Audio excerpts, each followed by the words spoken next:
Okay, good morning, everybody. So some people are still grabbing coffee, but thanks to everybody for coming bright and early. Yusuf, I think you're right. I think jet lag helps. I think several of us have been up a while, so it's great to see such a good turnout this morning, and thank you. So my name is Simon Bland. I'm the CEO of the Global Institute for Disease Elimination, a new institute based in Abu Dhabi, focused on disease elimination and currently looking at polio, malaria, and a couple of the neglected tropical diseases, lymphatic filariasis and onchocerciasis. Our institute builds on a long legacy of support from His Highness Sheikh Mohammed bin Zayed, the president of the UAE, who has his father had a long relationship with former President Jimmy Carter and the Carter Center on guinea worm eradication, but also provided a lot of support for polio, particularly in Pakistan, global malaria efforts, and reaching the last mile on NTDs. Now, I guess a few of you here have had those old chestnut conversations about vertical programs and horizontal programs and diagonal programs and the challenges of raising resources internationally, developing the metrics and proving that the investment is a good investment for that international development assistance. And I'm sure many of you have struggled with this challenge of integration. And indeed, the WHO roadmap for NTDs challenges us to integrate better. So it's easy to say, but I think we all know it's really quite difficult to do. And it's a very human thing, integration. Who's integrating into who? Who gets to call the shots? Who gets to control the resources? What's in it for us? What are the challenges? And so our organization has thought a little about integration in the short time we've been in existence over the last 3 years.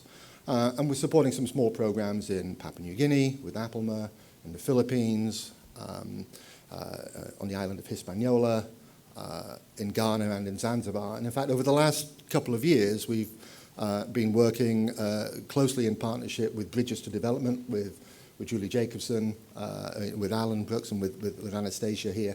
And we're really grateful for all the work and collaboration that we've had together. And we wanted to bring you all together to hear what we've found, what we've been doing, and where we think we might go from here. I also just want to thank a couple of my colleagues, Diana Yusuf, who unfortunately can't be here. She couldn't get a visa. There's a story there for many of us, I think we know. But she's done so much work to make this a reality. So thanks to Diana and thanks to Shona Wind. I'm really grateful for all their efforts. I'm really looking forward to hearing the conversation today, and your questions. We're not going to crack integration today, but the fact that we've got such a great turnout, I think, demonstrates to me that we're all keenly aware of the necessity, the needs, and the challenges ahead. So with that, I'm going to hand over to our technical director, Ngozi Erondu, to introduce the panel. Thank you and good morning.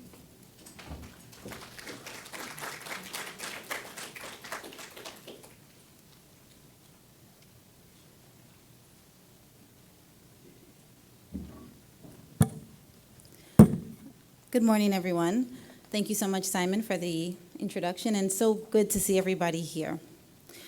Just to add a little bit to what Simon said, this symposium, we talk about from silos to synergy, but it could also have been from theories to practice, not because integration is just theoretical, but because it's happening in so many ways, and the lessons aren't necessarily shared, especially when it comes to NTDs and malaria. So we're really looking forward to the experts that we have today that can share their experience, context, and practical considerations for us to reflect on. So we have 3 people here in person, and we have 1 person that's joining online, and she's actually my hero because she's nursing a broken ankle, so we'll make sure she stays included in the discussion. So I'm just going to read the bios, and then each one of our speakers will come on stage. So our first speaker is Dr. Alan Brooks. He's the managing partner and co-founder of Bridges to Development. Alan is a nurse and an epidemiologist. Prior to co-founding and leading the Bridges to Development office in Geneva, he worked in diverse health topics such as immunization and malaria, and across a broad range of global health initiatives. He was involved in establishing and served in numerous senior roles at Gavi, the Vaccine Alliance, including as Director of Health Systems and Immunization Strengthening. Alan brings a perspective on integration that straddles communities, programs, countries, partners, and donors. So let's just welcome Alan.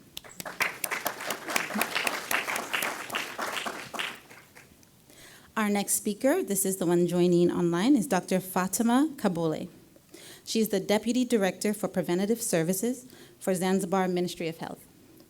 Dr. Fatma is a health development specialist with intensive knowledge of neglected tropical diseases, health system strengthening, and integration as an approach to resource intensification. Her passion is supporting the linkage between the lower level facilities and the communities. She speaks 3 languages and resides in the beautiful island of Zanzibar, which I hope we all get to visit. Let's welcome Dr. Fatma. So we'll be able to see Dr. Fatma when she's ready to speak. So.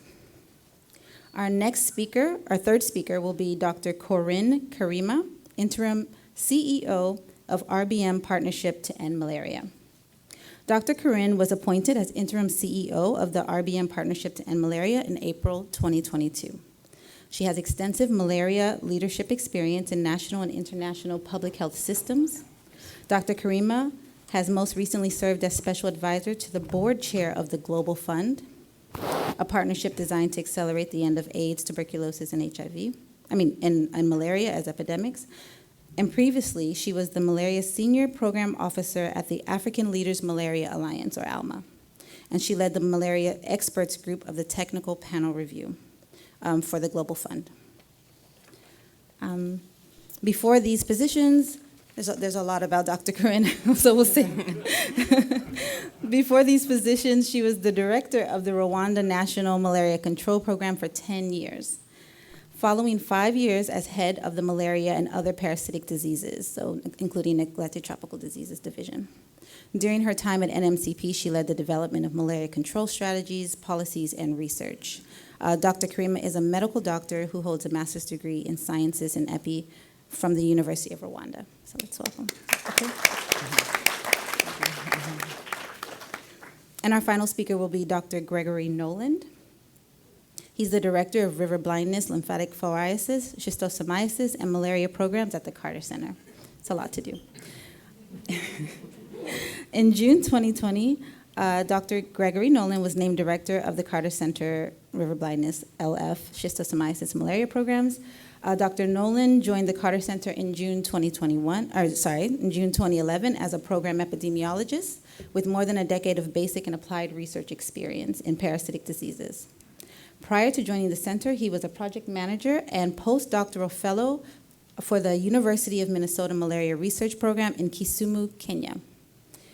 Noland managed operations of the U.S. National Institute for Health-funded research project to examine the epidemiology of malaria transmission and immunity in Western Kenya.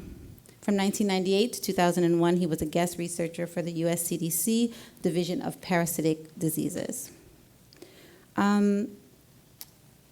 Dr. Noland has a lot of university appointments, but he currently holds an adjunct associate professor position in the Departments of Epidemiology at the Rollins School of Public Health. So let's please welcome Dr. Noland. All right, let's get started. So let's welcome, we've already welcomed them, but I'm going to start with Alan to kind of set the scene for us and when it comes to integration, tell us about the history and more. So please, Alan. So I'm going to break that wall, and can this microphone be turned on? I can. Wait, where's the video?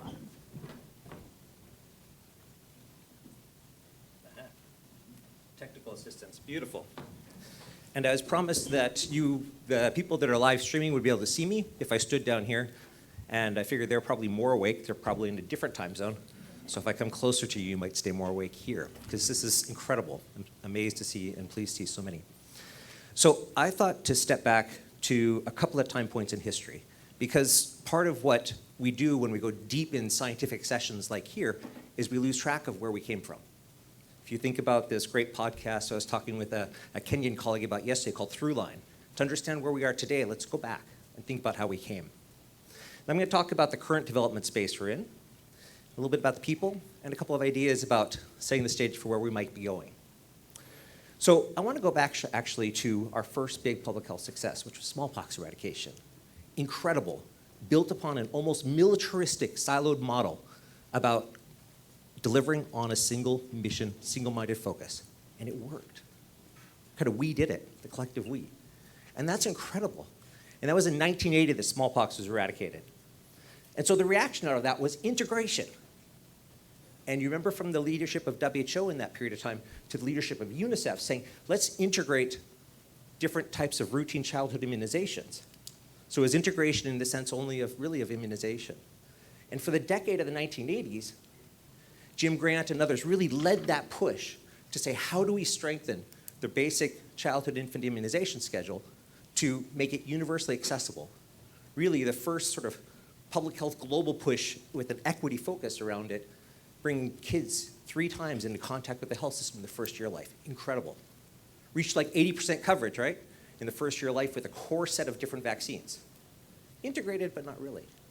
Ongoing discussions at this time at Alma Ata around primary health, around primary health care. But really, this focus of UCI then led into the 1990s where people said, so what comes next? Do you remember this period? Ideas like decentralization were all the buzz. Everyone was like, how do you empower the districts and give the districts all the control of what they need to do? Sector-wide approaches, led by groups like Danida, the Danish aid organization, the UK, and others saying, sorry, some in the UK, saying, yeah, you have some first-person testimony here. Incredibly powerful about taking resources and putting them into the health and the national budget of countries, for example, and saying, you guys know best. You do what you think is right. And, tell us kind of how things go. And that would happen for kind of 10 years, plus or minus. And coming out of that, then, we had this period of 2000. And we had a couple of sort of impatient optimists. We had people saying, wait a minute, we spent 10 years giving money. What do we understand about what has come out of those periods of time? That extremely integrated, if you will, the pendulum swing way out from smallpox to the other extreme of putting money into just national budgets, saying deliver, do things, strengthen your health system. And actually people were like, I can't actually tell this story. I don't understand the results that came out of that period of time. And there have been a whole series of interventions that actually got left behind. Interventions that potentially had high impact if they could be provided, made accessible to countries. And that's when you, of course, had the Gates Foundation coming on board. But more generally and more critically, you had groups like Gavi, the Vaccine Alliance, the Global Fund for AIDS, TB, and Malaria. So this is sort of the current era, I would say, of development that we're in right now. These organizations that came together and said to both countries and to donors, developing countries and donors, there's a set of interventions out there that are very close on the causal chain between do it and deliver it. Do it and see the impact. Treat and prevent, which is a very compelling argument, right? It's very compelling. Even more, these are interventions that help to sort of de-risk development because you're not necessarily anymore providing just money, just money, fungible money. You're giving commodities, which kind of feels better, yeah? And it's actually more clearly you sure what's going to happen when you provide those to a developing country. So here we are, almost 20 years on of the global health initiatives, the Global Fund for AIDS, TB, and Malaria, Gavi, the Vaccine Alliance, the Global Partnership for Education, and others. And those organizations have been incredibly powerful. We, because many of us have been participated in them, have been actually really successful in delivering results in the last 20 years that really have changed the curve. You think about how far across the board the indicators have come. It's really, really, really incredible. And yet, how did they do that? They brought back that kind of single-minded focus. Again, I'm not judging. That was a choice that collectively was made around development, around let's focus on a set of indicators that tie to HIV treatments, that tie to number of bed nets that are distributed, that tie to the coverage of a select set of vaccines for children, a set of interventions around TB treatment. And so there was essentially an incentivization of the creation of silos. or at least the reinforcing of silos. Because as Simon alluded to, we put the money into those silos. We, meaning the global development architecture.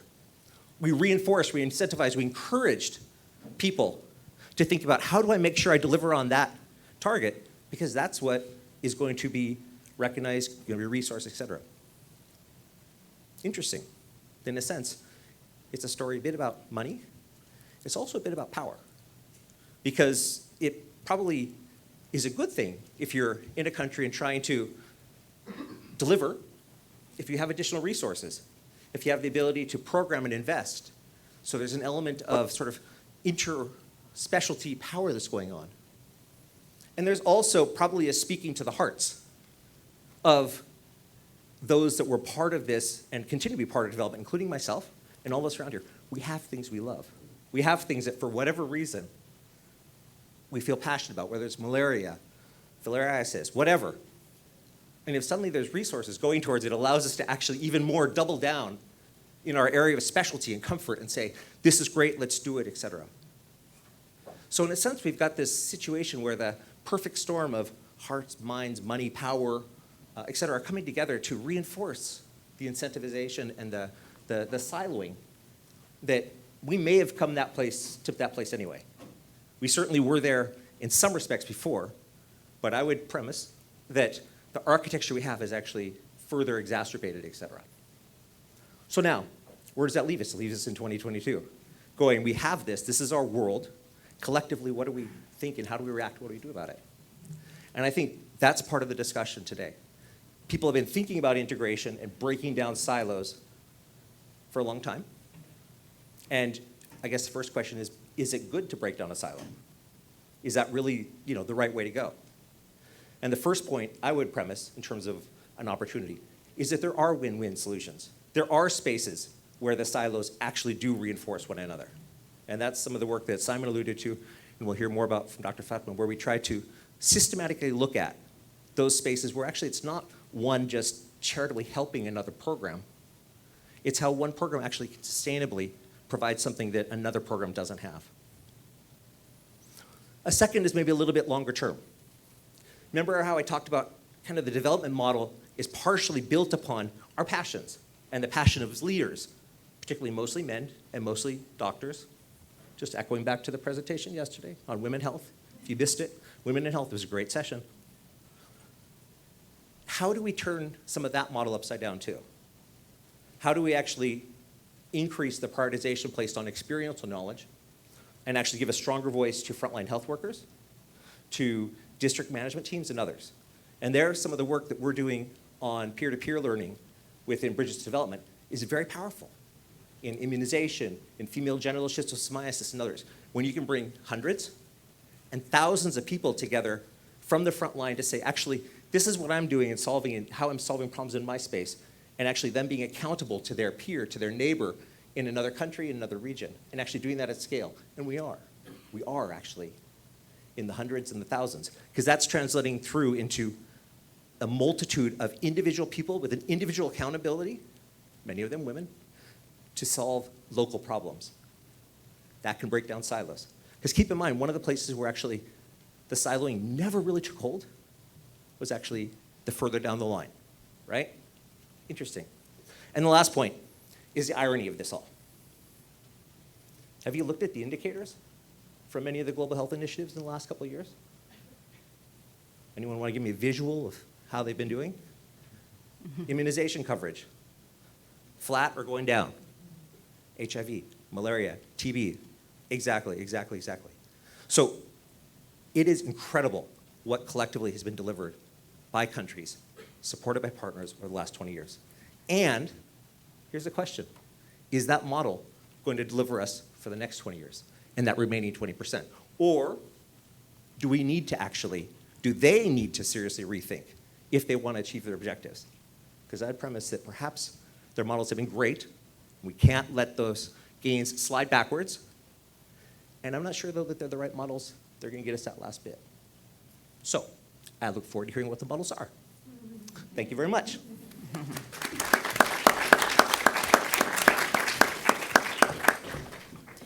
Thank you so much, Alan, for that good scene setting. It's very helpful. Before we go on to our next speaker, can I ask if folks can kind of move in? We have some of our colleagues standing. It would be great if they could sit down. If you want to sit down. I don't know if you're trying to sneak out, but it would be great if you have somewhere to sit.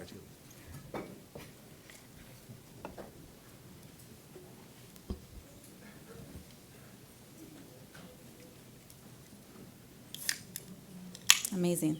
Thank you very much. So building on what Alan said about power, it is often said that neglected tropical disease programs don't have much of it. Still, our next speaker has led integration efforts as an NTD program director. So Dr. Fatima, Dr. Fatma, we are ready for you. Good morning, Seattle. Well, it's the evening here in Zanzibar, and it's a beautiful evening. Thank you, Simon. Thank you, Ngozi. And I can see Diana has just joined. It's always good to see Alan as well, although in virtual seeing him. So I would like to just briefly talk about how we did this. It's always very difficult when you have programs which are poorly resourced and a program which is highly resourced, both in terms of funding as well as in terms of skilled personnel. It's quite difficult. It's not very easy. And for us, we actually hadn't realized that we have quite a lot of interventions that we are doing in common with the malaria program. But we have joint planning meetings at the Ministry of Health. And WHO actually brought us together and said, you guys should sit together and think about the complementarities about the two programs. It wasn't very easy, but I would like to say when you have champions at the ministry level, senior level people, and at that time we had a deputy director for preventive services who was really a very big champion for this initiative. And he took us through that. But I think I would like to mention about 4 key things which we believe made this a successful intervention. In the beginning, you have to manage expectations. Everybody, as I said, one program is highly resourced, the other one is poorly resourced. And I think Simon alluded to this, like, how do you manage this? Who manages who? Who is, is the boss here? So I think managing expectations from the outset is very important, and it's key to know that we are in this together. We are actually supporting our communities, and we are not doing this as a program, but we are doing this to help our communities. And you have to involve the users. So we involve people who are outside the NTD and the malaria program. We involve district level personnel, like the district medical office.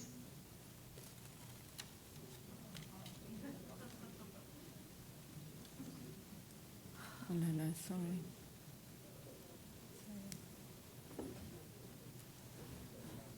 Dr. Fatima, sorry, we can't, oh, okay, we just lost you for a moment. Just one minute, we're just trying to fix something. Well, can you actually say something now? No, yeah, you're still muted. One minute, Dr. Fatima, sorry about that. Okay. Hello? Yes, we can hear you now. Okay, can I put off the video? Because if the video is on, it's also very erratic. I think it's our side, to be honest. I think so. I think your video is fine. But if anything else happens, I'll let you know. Okay, thank you. Okay. So I don't know where I got lost, but I was saying managing expectations, involving people who are outside the two programs, the users of the interventions. For us, we involved the district medical officers. We involved the planning officers at the district level, because these are the people who actually use these services, and they are the people who have the people in their communities. So, and they are the ones who actually promoted this and said, well, we are seeing that we have a lot of programs. Malaria is coming, NTD is not coming. So we would really like to see things are done, in a package. And then we identified, with the help of Simon and his team, we managed to identify common areas of interest. And we were actually very surprised. When we came in, we thought it could just be vector control or vector management, but we actually found out we have areas of monitoring and evaluation, we have advocacy and community engagement, we work with community health volunteers. All of us do that. In fact, the package for training for community health volunteers has both the malaria and the NTD program. So that was an advantage for us. And then I think the crunch is you have to identify common funding mechanism, at least to be able to help you do an intervention which you would call it a pilot and see how it works out. So for us, we were lucky that we had WHO, which had an interest in doing vector management for both NTD and malaria. And that was one of the first interventions which we identified as an integrated intervention. And this really kicked off the beginning of a beautiful marriage, if you wish. So that was our journey. But I think that journey has taught us to look at integration in other aspects. Alan talked about the Gavi program. In fact, what is strange is within Gavi itself, you'll find them doing polio interventions. Then in the next 2 weeks, they come with measles. And then the next 2 weeks, they come in with COVID. So I think once we had that integration bug, now, in fact, in the next 1 week, we are going to do a door house-to-house intervention for immunization, and it's integrating polio, measles, and COVID as well. So those are some of our lessons, and we are using them now to package other programs as well. So I think in Zanzibar, we have taken integration a step further. We are doing it within a program, as well as integrating 2 or more programs. Thank you.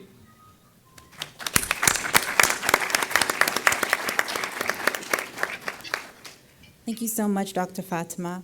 I think that was really, like I was saying earlier, sharing the actual practice of it and saying, manage expectations, identify areas of synergy and common funding opportunities. I think that can be really helpful for everyone in the room. Just to let everyone know, including the folks that are on live stream, that we will have a question and answer session after our last speaker. So if you have questions, please write them down and we'll get to them. And for the live stream, I'll be able to see the questions on the screen. So please do submit them. All right, so our next speaker is Dr. Dr. Corinne, who has, like I said earlier, she's the CEO of the interim CEO of Rollback Malaria. But I think also, in addition to this global position that she has, the fact that she was a malaria program director for more than 10 years gives us this opposite, or at least different perspective of a more established program that has the resources. So I'm really looking forward to hearing about integration from her perspective. Thank you, Dr. Corinne. Yeah, thank you, Ngozi, and thank you, GLIDE, for inviting me. Dr. Corinne, is it okay if you can come up here just for the live stream? That'd be helpful. Okay. Yeah, thank you. Why me? Is it because I'm tall? Yeah. Okay. Thank you very much, and thank you, Simon and the team, to invite me to talk about my experience.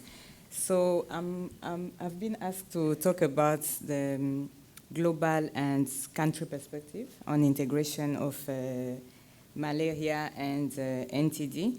So first of all, I want to share my experience of the integration of NTD at country level in Rwanda.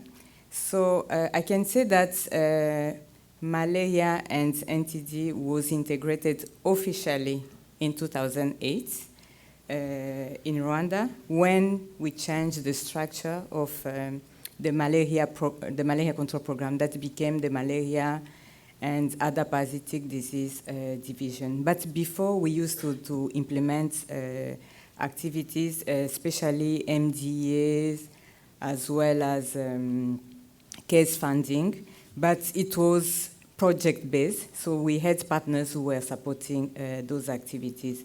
And then in 2005, the partners left because it was a project, so it was a 5 years project. And then they were supposed to handle all the materials, equipment, vehicles, and everything to one department in the Ministry of Health.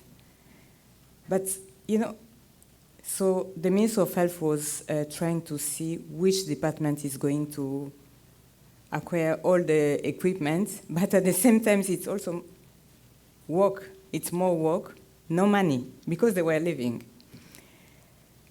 And, I was really skeptical because I was the head of the malaria program.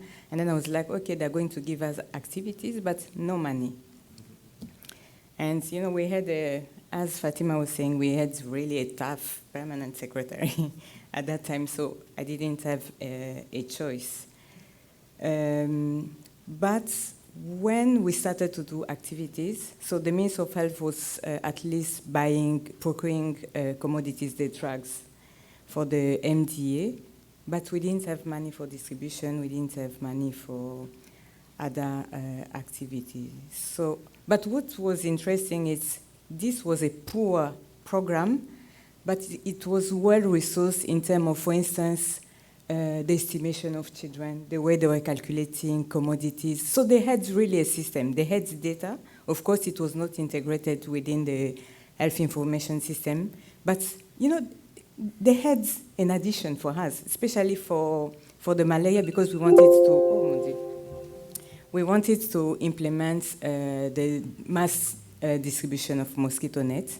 So we used the platform that the NTD was doing in terms of the MDA and just adds the distribution of mosquito nets. So this is how we did the first integrated campaign of distribution of mosquito net, as well as giving all the antiparasitic diseases. So that was good.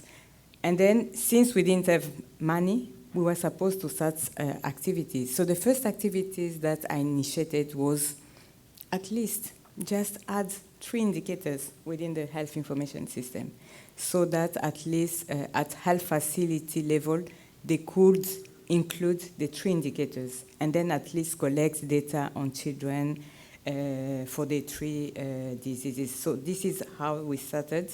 And then after, we became integrated, and we got also support from the End Fund and other partners who were channeling their funds through the program, and then we were able to implement. And so there is always a story beyond integration at country level. It's a political commitment, as Fatima has said, and Alan, country-led, because it's really important to let the country to choose how they're going to start the integration, and then what are the priority or the areas that they can integrate. So basically, it's just my short story for the integration of NTD at country level. So in terms of the global level, so I'm so happy that my sister Toko is here. So it's very difficult to integrate at a global level. So the good thing is, at least with Toko, we had a very successful Kigali Malaria and Neglected Tropical Disease Summit. We were, at the beginning, it was a bit difficult, but at least at the end, all of us, we had the commitment. So she had Kigali Declaration signed, endorsed. She got a lot of commitment for the fight against NTD, and as well for the malaria we also got. So it's showing that it's possible. Of course, this was just advocacy, communication, to get commitment and pledges. Of course, the malaria was more oriented in the replenishment of the Global Fund, but it's showing that together we can make it and both keep malaria, neglected tropical disease at the higher agenda of the global health, and then also we can also sell together a story for us to get more money for both diseases, and this is, I think, a good way for us to integrate. And then, as Alan was saying, we are not doing well in terms of the fight against diseases. We are seeing malaria increasing, NTD. We are seeing all the health indicators globally. We are not doing well. And there are many competing priorities. So we don't have enough money. When I look at malaria, it's projected to at least have $9 billion of US dollar for the fight against malaria on an annual basis, but we are just at 3.9. But the way also we are using those 3.9 billion, it's also questionable. So we don't have money, so we need money, and the most important is for us, we need at least to use less money for more health. And one way is integration. And integration, this can be done in many areas and based on priorities, but the most important is to let the country lead those integration. We can't decide in this room and say, okay, we start A, B, C, D. I don't think so, but the most important is how to integrate for us to make greater impact. Thank you.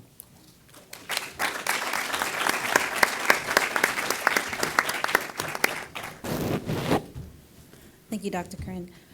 Alrighty, so our last speaker today is Dr. Gregory Nolan from the Carter Center, and I think you all would know the Carter Center and that they do good work around the world.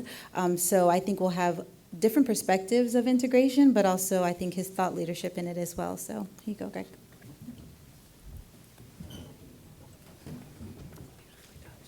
Thank you, Ngozi, and thank you to the entire GLIDE team, to Simon and others for just inviting me and convening this group around this discussion topic, I think, as evidenced by the number of people here who rose early this morning. There's a lot of enthusiasm, a lot of energy around this topic. I know many people in this room have thought about integration, have practiced integration, and so I think referring back to Alan's comments starting out, just sharing those lessons, sharing those stories across the, quote, silos is a great benefit to all of us.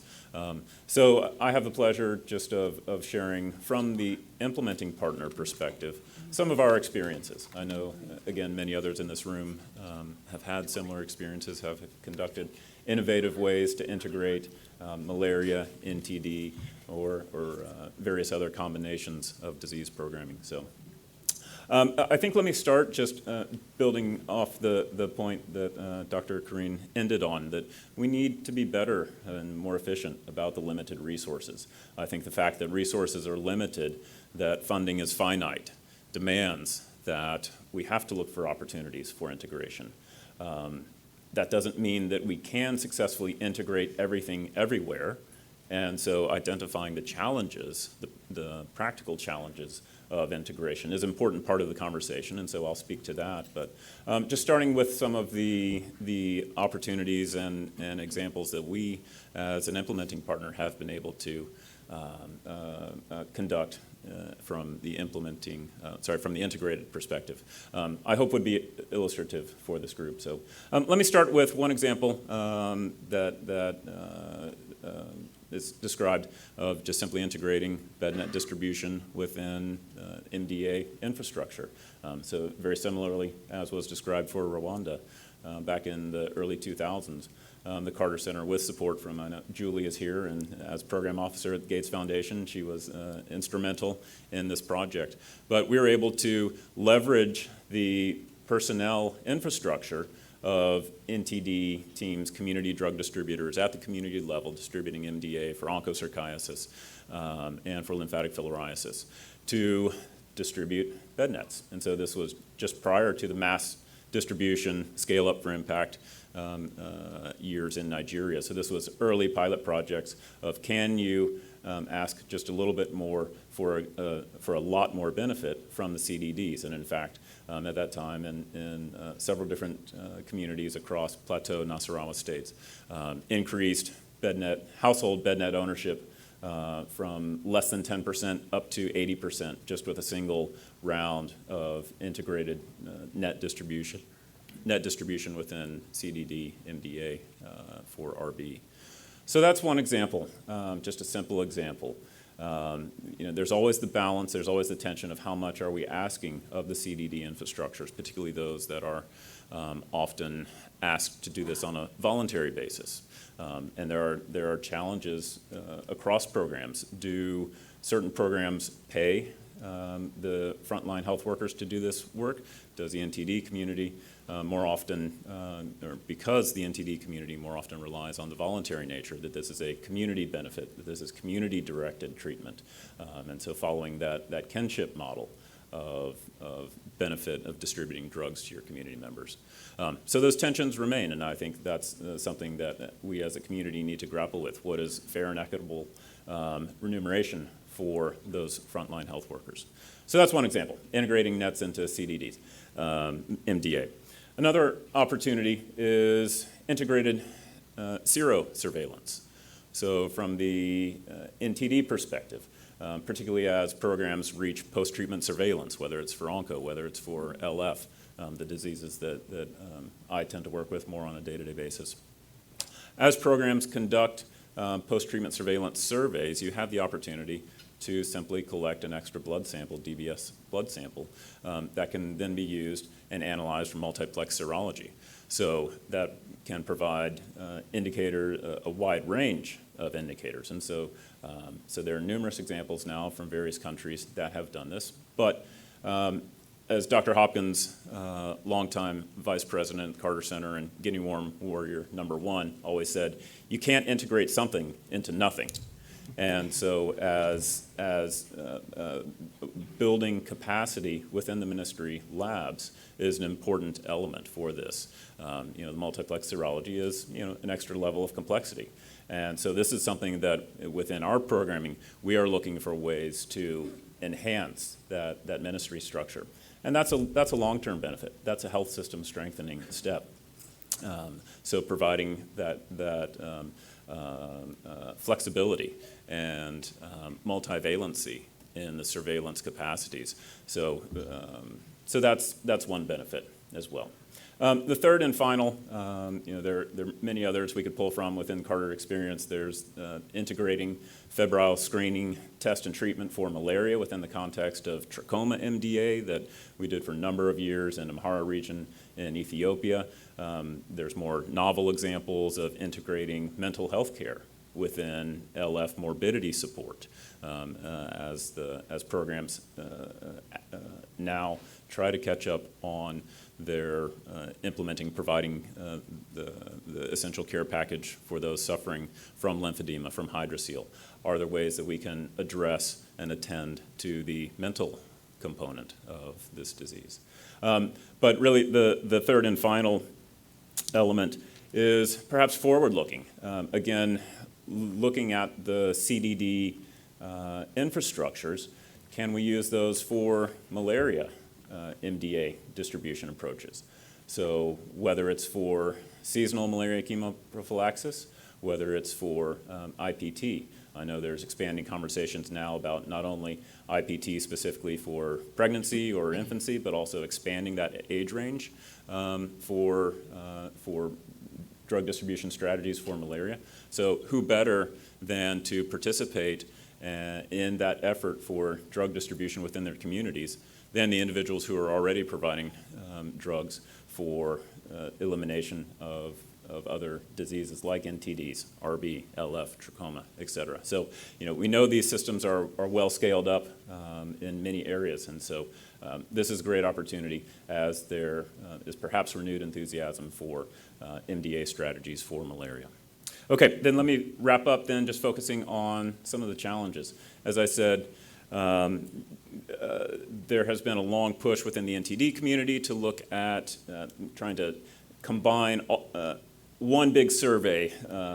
From the outside perspective, it's very reasonable to ask, why are we collecting 3,000 samples of children less than 10 for onco, stop MDA decisions, and we're collecting 15,000 samples on the other hand for LF task surveys? Can't we just combine and do one big assessment?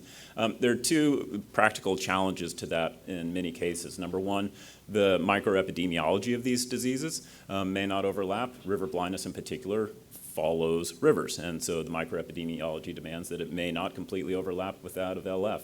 The disease programs are often on different timelines, and so just chronologically, you may not be in a position to implement such a mass survey.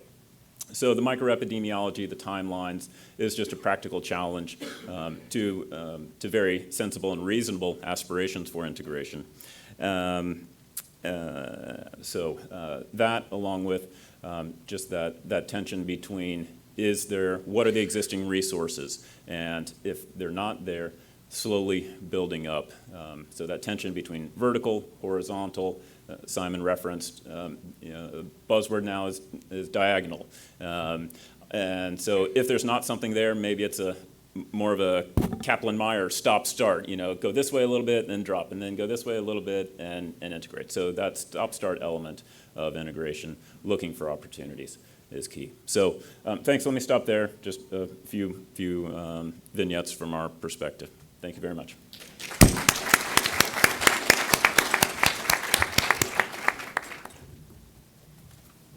Wonderful. Thank you to all our fantastic speakers. I think you've given us a lot to think about and a lot to discuss. And we have a good amount of time to do question and answer. And since I am the moderator, I will start.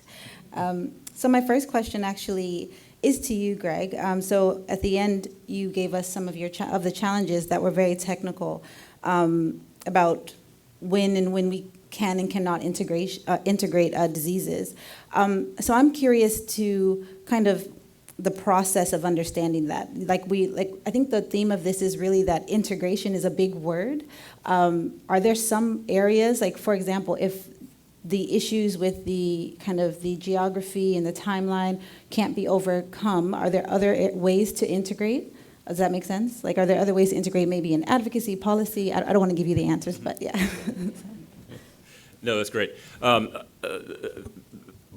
So one of the things that I failed to mention about the Nigeria example was very much around policy and advocacy. So the outcome of that integrated effort for bed nets into MDA strategies was that Nigeria Federal Ministry of Health was one of, if not the first countries in Africa to produce a co-implementation guidelines, national policy for integrated programming. So utilizing not only for bednet distribution, but also utilizing those CDDs who often go house to house on an annual basis to do the registration for MDA, using them to monitor bednet status. Are the nets in good condition? Do you need a resupply of nets? Are you using the nets? So again, this is one of the opportunities. But then, as I said, the policy level, that co-implementation guidelines, that sets precedent, and it takes it from not just pilot, but then encourages other partners, other stakeholders within the country to look for opportunities for integration. And then advocacy, I think this is something where we can certainly do better. And I think convening the stakeholders in this room together to just enforce those stories, tell those stories, keep telling them again. Alan, you're absolutely right. We are often so focused on the here and now and the future that we often don't look back at telling the successes and the failures of the past. So I think we can do better on the advocacy. Yes, thank you so much. I'm going to ask a question now to Dr. Fatma, and then I'll open it up to the room. And just for the live I just opened the computer again, so just give me a few minutes and I'll be able to take your questions as well. So Dr. Fatma, Yes, please. it'll be really helpful if you can kind of give us examples of how you kind of create the incentive for malaria programs to engage, since they are better funded. I mean, you told us about the workshop and how it's led to Zanzibar and being this place for a wedding of NTDs and malaria. But can you tell us, like, really how you even brought them to the table? Yeah, so as I said from the beginning, we had champions within the ministry, and those were really senior level people. And up to now, those champions are still there, and they are the ones sort of leading this process. And that allays, removes the anxieties from the programs, and it also helps, to sit together at the table and identify those interventions that are beneficial to both of you. And basically, it's almost the same intervention. So I think for us, the champions within the ministry was one, and then to have that clear, identified interventions that are very similar to both the programs. So those for us were the two things which really helped us to bring the malaria program on the table. Excellent, thank you. Hope we have some high-level leadership here that can go back and encourage integration when they go back to their countries. Okay, so I'm going to open it up to the room now, and then I have some questions from the live stream as well, but let's start in the room. Priya will help.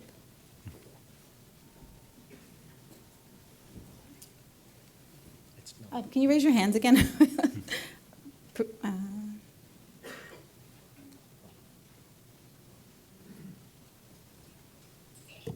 Priya, we can start with the gentleman over there. Yeah. Oh, you, that's looking, yeah, this is our, in front of you. Or who, whatever, that's fine. You can just choose, Priya, I think it's better. Thank you. I'm Dr. Dan Perlman, and I'm on the board of MPI, which is Malaria Partners International, a Rotarian-based organization working in Africa, mostly training community health workers. And my question is how we take this highfalutin discussion that we're having on integration from Seattle down to the village level, to the last kilometer of care. We have such limited resources at the other end of the trail where the village is. The community health workers have to deal with malaria and nets and treatment, and we're trying to teach them how to diagnose pneumonia, diarrheal illness, and then adding all the NTDs into the mix without any resources really trickling down there. So I'm concerned about that part of it. And Greg might want to start.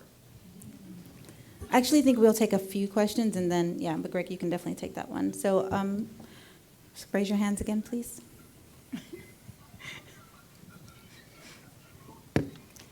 Hi, I'm Diana Martin from CDC, where I lead the integrated serosurveillance team that supports a lot of the work that Greg described. And so this will be easy for the panelists because it's a comment, not a question, sorry, but just to highlight some of the work that was done in the Paho region, where they led a very intentionally integrated effort for serosurveillance. So as opposed to taking an existing platform and then adding a bunch of other things onto that, to work with a few countries to bring together the epidemiologists, the laboratory staff, statisticians, ministries of health, to intentionally plan integrated serosurveys. There's a lessons learned manuscript that's coming out of it, but there's also a toolkit for program managers who are interested in integrating. It's modular, so it is kind of serosurveillance focused, but there's a lot in terms of engagement of country partners and different groups within the ministry in terms of helping people be able to work together across those different silos. And so that is, it's available on the PAHO website. It's the toolkit for integrated serosurveillance in the Americas. And just to note too that we were working with a number of country laboratories, public health laboratories in Nigeria and Kenya, Paraguay, Mexico, in the South Pacific to bring like the multiplex serology there that is a very flexible platform. But we're building that capacity and trying to like create networks, and there will be a session at ASTMH tomorrow afternoon that I will plug, led by the country laboratories describing their experience. Thanks. Great. We'll take one more from the audience, and then I'll read the one from the internet. Thank you. What a great morning. Thank you for my wake up. Yeah, my name's Roly Gosling. I work with the PLUS project, which is funded by UNITAID, and for perennial malaria chemoprevention, which is in an effort to be integrated with the EPI program. And I represent the Malaria Elimination Initiative at UCSF. And we've been kind of working on this challenge of quality and delivery in the periphery, specifically for malaria elimination, and then more recently trying to integrate voluntary male medical circumcision program in Zimbabwe into the Ministry of Health. So, and we've been working with bottom-up approaches rather than kind of a centralized process. And I think I'm backing my colleagues here on the front row, in saying that trying to integrate Ministry of Health structures is quite challenging because there's so many invested in interests and kind of odd incentives that keep siloed programs. But where there's much more ease and demand for integration is at the coal face, at the peripheral health services, and amongst the communities that want quality from their health services. And so, I think there's lots of CSOs here. So I'm sure that's what they're thinking when they're listening to the panel discussion, that the discussion is is at the most challenging part of integration, which is within health systems. But if you are talking about integration of services at the point of delivery, I think there's much more interest from the people providing the healthcare, because they are overloaded by 8 different programs coming, having to do that work, and the communities that they serve who want better quality. In addition, you get the opportunity to bring in local players in that district, for example. And we all say, we need to include the private sector in these discussions, but you can't do that at a national level. The only place you can do that is at the district, because the private sector is so varied. So I guess it's a comment, but just to say that if we're looking to make quick efficiencies and quick gains, that's the place to be talking about integration. Ministries of Health, as I'm sure Fatma will tell us, it's a struggle, and you don't include anybody outside the Ministry of Health in your discussion, because it's these institutions are so internally looking. Thank you. I think it was a good comment, but I think having one of the panelists reflect on that about the periphery being the most ideal place to integrate, I think is something that they can do. And the last question that I'll just add, because it's a little different than what was already talked about, was how is the funding commitment pledged in the Kigali Declaration on Malaria and NT addressing or plan to address concerns regarding reduced funding to support implementation of malaria and NTD? So I guess that would be you, Corinne. That will be Togo. Toko's not on the panel. Tag. That woman on mic. So Greg, did you want to take that first question? And then I think anyone can take the kind of reflections on the periphery, and then back to Corinne. Sure, thanks. No, it's, these are where the rubber meets the road type questions. And there's not an easy answer. If I understood, the core of your question is how do we fund and how do we train those on the front lines, the community health workers? I think there are some great examples.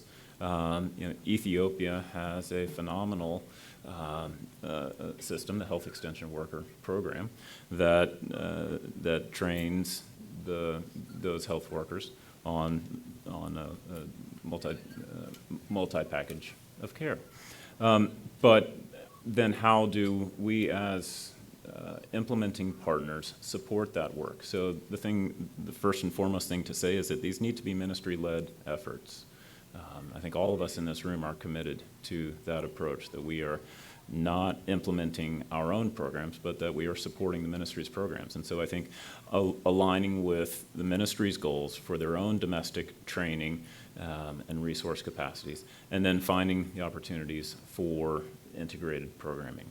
How do you do that for a person who, as you say, on Monday is looking for diarrheal illness, on Tuesday is distributing ivermectin, on Wednesday is sitting at their clinic? That's a resource capacity issue. And so how do we as implementing partners solve that? I'm not sure that we have a great answer for that, but that's, that's as good as I can do. I don't think it remains a challenge. And if others have great examples of how to solve that, how to correct that, how to improve on a day-to-day basis, I'd love to hear it. Directionally, it means that, in a sense, part of our challenge is to, I love these words, to start with the view of the community, start with the view of the health worker, start with the view, again, of nurses who are doing this, who are oftentimes women, working in situations that the whole system is packed against them oftentimes, not just in terms of access to services, but actually the work environment. So we have to have that as part of our context. And that means that word of intentionality is powerful too. Meaning, let's not make things also worse by kind of how, at a global level, we kind of try and rethink something that we're never going to be able to have from Seattle to reach, and can't be the intention. And so, an example was then shifting the equation to say not about how do we train, but how do the frontline health workers train each other? How do they support each other? And so some of the work we've done in Papua New Guinea has been not to integrate or not to implement a new health training curriculum on integrated skin disease, but actually to get a group of nurses together and say, how are you guys managing skin diseases that show up in your clinic? And they actually, after one time together, said, this is how we're doing it, this is our experience, and this is how we're going to roll out this, I guess you could use the word training, across all of the rest of the provinces of Vanuatu using Ministry of Health resources. It's not about us. It's about, so I hear your call, and this is part of the change we need to do. And that's why also I think this idea of peer-to-peer, this idea of looking at the experiences out there, and the critical role of WHO, setting normative guidance, of national teams setting normative and directional guidance, absolutely no question. And we also need to go to the other end of the continuum and say how more guidelines aren't going to solve the problem. It's actually going back to the other end of the continuum and saying, how do we actually empower that sharing, learning, and local solution problem solvings? I'm just going to bring Dr. Fatma in. Dr. Fatma, I didn't know if you wanted to add anything to what Alan was just talking about, or focusing on the periphery. Yes. Unfortunately, we've just had a power cut, so I might go off in the next minute or so, but I'll try to speak as fast as I can. So for us, the community health volunteers are sort of the link between the Ministry of Health and the communities, and their guideline is actually now an integrated guideline. And we encourage, and as I said, I keep repeating this, that, us from the ministry, we are now looking at programs being integrated, and the DMOs are also the ones who are championing this, and they do not want programs to come in bits and pieces. And so we are using this guideline for the community health volunteers to spearhead that integration, that, when you want to do a certain intervention, you have to talk, to your other friends, so that we go as a package whenever it's possible. We know sometimes it's not possible, but whenever it's possible, we have to make sure we are delivering, vitamin D as well as immunizations. Those who are going for bed nets should go with some NTD intervention. So I think for us, we've taken that deliberate step to make the community health volunteers as our integration link to the ministry as well as the communities. Thank you. And Dr. Kern, can you answer the Kigali Declaration question? Can you repeat the question? Yeah, sure. How is the funding commitment pledged in the Kigali Declaration on Malaria and NTDs addressing or plan to address the need to reduce, or plan to address reduced funding to support implementation of malaria and NTD integration? So I will start and I will invite, because we need to integrate the response also. There you go, there you go.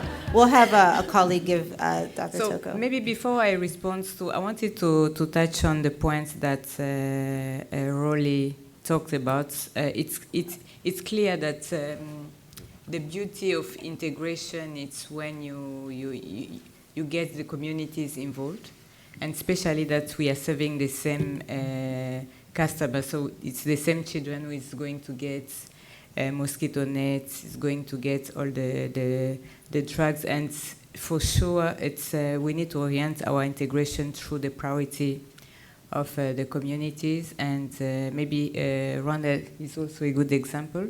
Community health workers are treating malaria, testing and treating malaria, and also implementing all the MDA and doing monitoring of malnutrition, and then also treating respiratory disease using antibiotics, and then also zinc for diarrhea. So it's really important that we integrate and take into consideration community priorities. And then, of course, the point of decentralization, which is really a good point, but in most of our countries, we are not yet there. So the power still lies at the central level.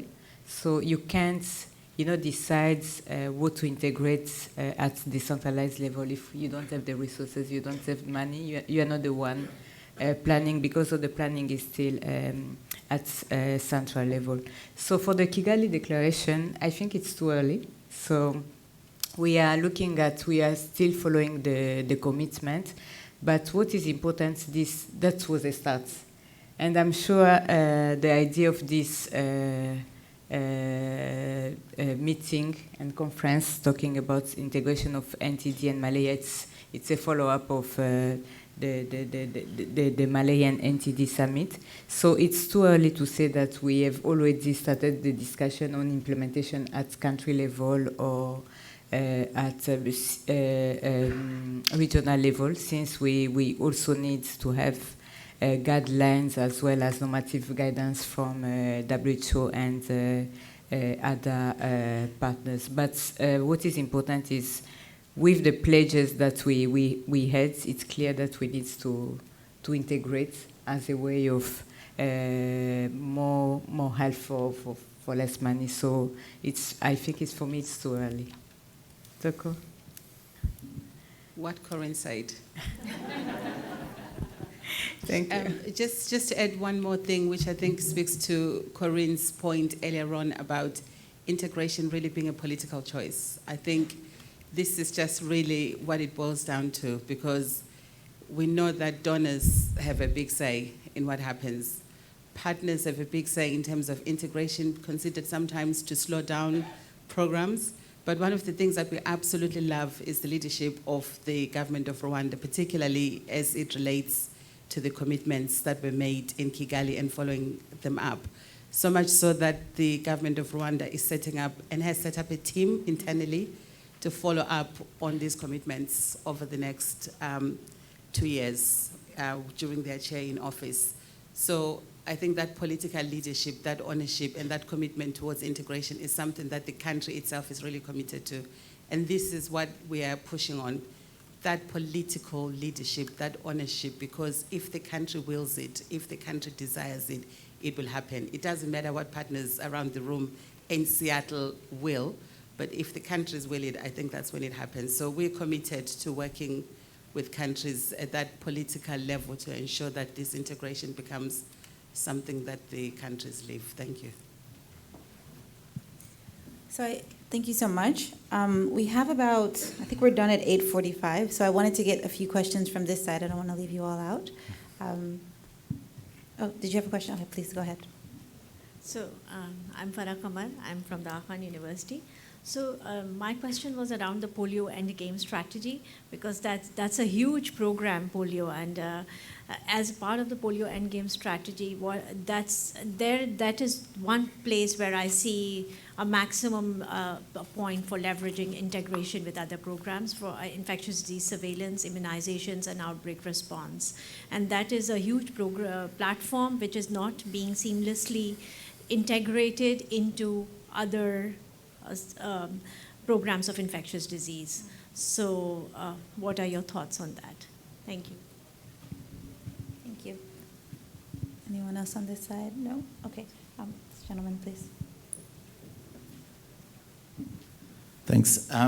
Thank you for the stimulating discussion. I wanted to highlight a couple of things that also at global level, I mean, there are various policies that really call for and encourage integration. I mean, there's for example, on the malaria side, but more broader is the global vector control response, which really is encouraging ministries of health and national malaria control programs and vector control programs to integrate efforts much more. Clearly, the NTD roadmap is also calling for much more integration than previously. And I wanted to put in a plug for actually an initiative that is funded by the Gates Foundation, but has very much representation and engagement from others. It's the Health Effectiveness Campaign Coalition that's being led by the Task Force for Global Health in Atlanta, which is really trying to kind of be a knowledge platform for integration of various efforts, whether these are malaria, NTD, immunization, et cetera. And also they're supporting various use cases that really try to build the evidence base of integration. And so I think thank you also for highlighting those use case examples in the discussion. What I would say, and maybe that's sort of the comment and question that I have for you, is we haven't really figured out yet what it means to successfully integrate and what measures or outcomes of successful integration mean. And so, you know, we can talk about integration in sort of an abstract way, but what does it actually mean to successfully integrate? And when do we say that we successfully integrated versus unsuccessfully integrated, if we can phrase it that way? And then I think we also have to realize that in the global health space, we're operating in an environment of finite resources. There is not going to be a massive increase in funding, and so I think any use cases have to include cost and cost effectiveness somewhere in their protocol in order to then also really make the pitch that integration is actually more cost effective than doing, you know, 2, 3, 4 different, more siloed or vertical programmatic approaches or efforts. And that's certainly a challenge, I think, that we as sort of the public health leaders that are talking about this need to address. Thanks. Thank you so much, and thanks for letting us know about the task force work, follow up on that.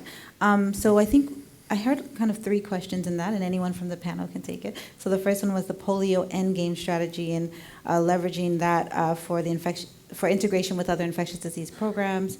The second one, which I really liked, was what are the measures of outcomes for successful integration? And the third one had to do with cost and ensuring that that's part of any integration effort. So I think you all can just speak as you would like. Thanks. Okay, so I'm going to. Okay, I'm the most brave. So first of all, for polio, I don't think that it's really a failure. It's from my perspective, I see it as you know, polio. It's a eradication program. So this is the level of the you know, the disease phase.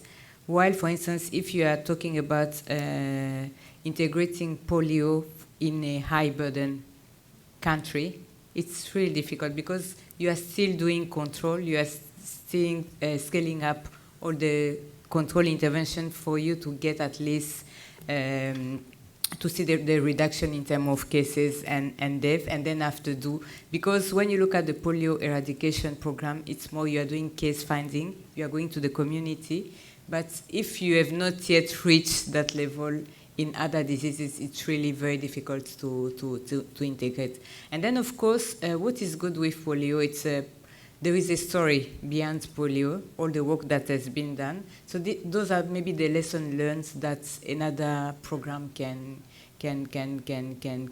use and then utilize. But I don't think that in most of our countries, when I say our, it's Africa, we are at the stage of integrating really the polio eradication with the other disease control program. So maybe for Richard, it's really very difficult to say what are the success. Maybe I can give the example of Rwanda. As I said before, we had two different systems of surveillance when it was a project based, but when it was integrated within the means of health structure within the malaria, and actually the malaria control program changed even the name to the malaria and other parasitic disease division. So you saw in terms of, for instance, the surveillance, we didn't have a NTD specialist for data collection or in charge of the health information system that was integrated within the system. So for me, one of the successes, first of all, at country level, it's maybe integration also within the system. It's not just at the delivery points of services, integrate distribution of mosquito net and MDA. It's also integration within the system. Is surveillance integrated at the health information system? It's also efficiency in terms of implementation of activities, planning, and so for me, those are maybe the points that I can call success for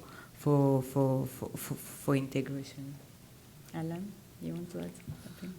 Maybe just one complimentary piece on polio, which is that I don't think we can set an aspiration that all things are in part of a big bubble. In a sense, that was kind of the aspiration of the 1990s and sector-wide approaches.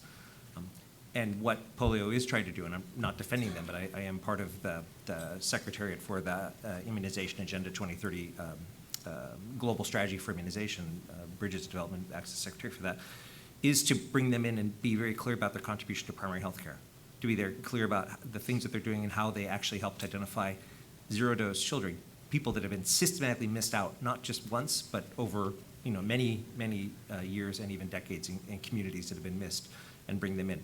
Now that's not as far as many of us would like, and yet there are good signs like polio is now integrated into the same, at the global level, into the same coordination architecture as others that are working on global immunization. So there are baby steps, but it is what it is in terms of eradication program, and I think finding that perfect place is tricky. One other thing on the metrics, I think it's a really great question, because we need to understand that, because as long as we say what we're going to measure is a set of very defined things, then that's what we're going to get. You notice when I didn't talk a lot about NTDs. I don't know, maybe that was too subtle, but that was the point.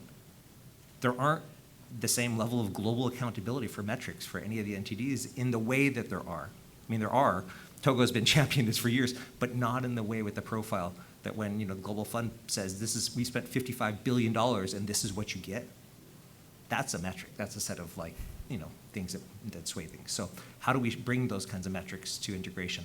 And it's a great discussion, and I would absolutely love to have that really built from the field level, and country level, and community level up.